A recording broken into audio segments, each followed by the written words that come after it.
The clip I just did about the 7 hardest addictions to quit did not include an addiction to Facebook or the internet. I was just going to read you something from the dailymind.com. Eastern wisdom to make the daily grind more meaningful is their slogan. But Facebook syndrome, 8 ways to beat your Facebook addiction. I wanted to read this to you real quick. Facebook, YouTube, Wikipedia, Twitter, MySpace, the list is endless. Millions of us are addicted. The government tells us that our time-wasting internet addictions are costing the country billions of dollars every year. Our productivity at work is dismal because we spend most of the day reading our fun wall or checking out our favorite blogs or vlogs. Can this addictive behavior be beaten?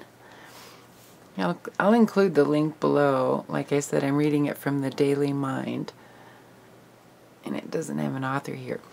Facebook syndrome, how to tell if you're an internet addict. Okay, before we start, you need to find out if you're an addict. Once you've admitted to yourself that you are addicted to your favorite website, we can go about giving you some solutions for that problem. Here are some surefire signs that you are addicted. Number 1, you're late for meetings because you're on Facebook. If you ever, a typo. If you were ever late for a meeting or an appointment because you were checking your updates on Facebook or watching a related video on YouTube, then you know that you're addicted. This is classic addict behavior. It's time to get help. Number 2, you think about it when you're offline. I have several friends who struggle to get sleep because they're thinking about the latest game or wondering how their website statistics are looking. If you do this, it could be a sign that you're heading towards a problem. Number 3, your friends and family comment on your excessive internet use. When other people around you start to notice that you have a problem, it's generally a pretty accurate indicator that you're losing it. If your mates, co-workers, or family members have made comments about how much you use the net, then you need to read the rest of this post. Number 4, you check your accounts from your BlackBerry. A BlackBerry is designed as a business tool. It's supposed to allow you to check your important emails and work materials without having to be in an office. It's not for checking Facebook or MySpace updates while you're having dinner with me. That's just not on. If you use your BlackBerry for monitoring your social media accounts, you need help. Number 5, you get stressed out when a Facebook friend doesn't add you. Have you ever noticed yourself getting stressed over something that has happened on Facebook or MySpace? Do you ever feel like your online life is more real than your offline life? If you've been stressed about what rapper you turned out as or what magic egg someone has sent you, then it's time to open your eyes. Now that you've established that you have a problem, you need to get yourself some recovery tools. The strategies and tools that are presented here are some simple ways that you can beat this Facebook syndrome. Number 1, admit you have a problem. I want you to take a deep breath and repeat after me. Seriously, repeat this out loud, even if you're in an office or an internet cafe. I have an internet addiction problem. Good. Okay. Now that you've acknowledged your problem, we can proceed. There is no point trying to beat an addiction if you do not seriously believe you have one. This is important, right? Okay, write it down exactly how much time you spend on each site. This task is more difficult than you might think. Usually, we have a work window open, a Facebook window open, and then maybe some windows with our favorite blogs waiting for them to update.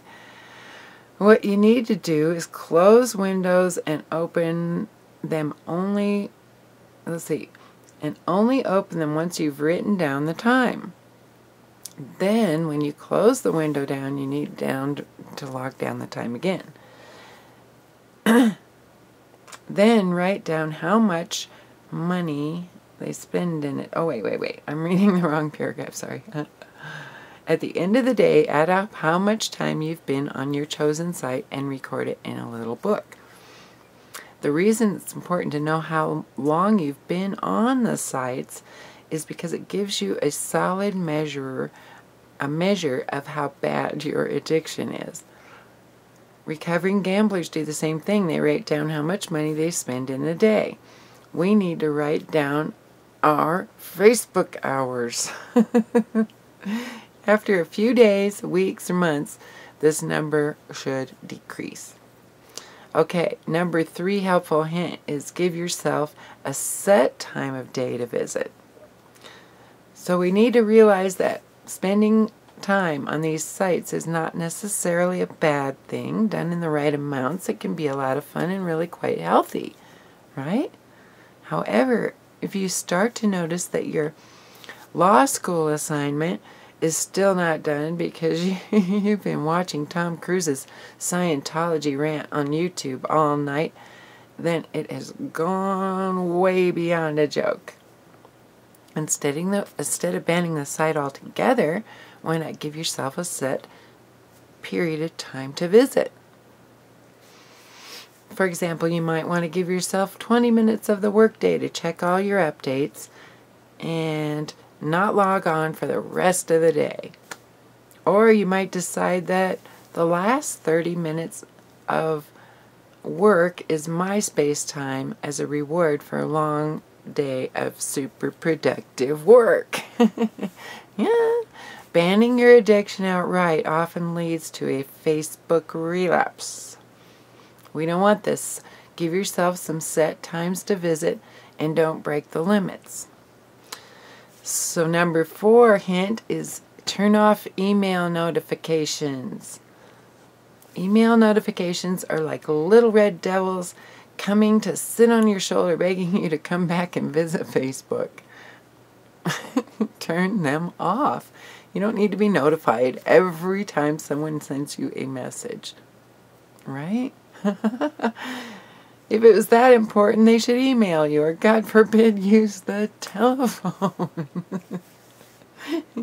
You don't need to be notified every time someone rates your sexiness, adds a fish to your aquarium, or sends you a new bumper sticker. Turn off email reminders so you can get on with your work. Okay, number 5, meditate as soon as the thought arises. One of the most powerful ways to beat Facebook syndrome is to look directly at the tempting thought as soon as it arises in your mind.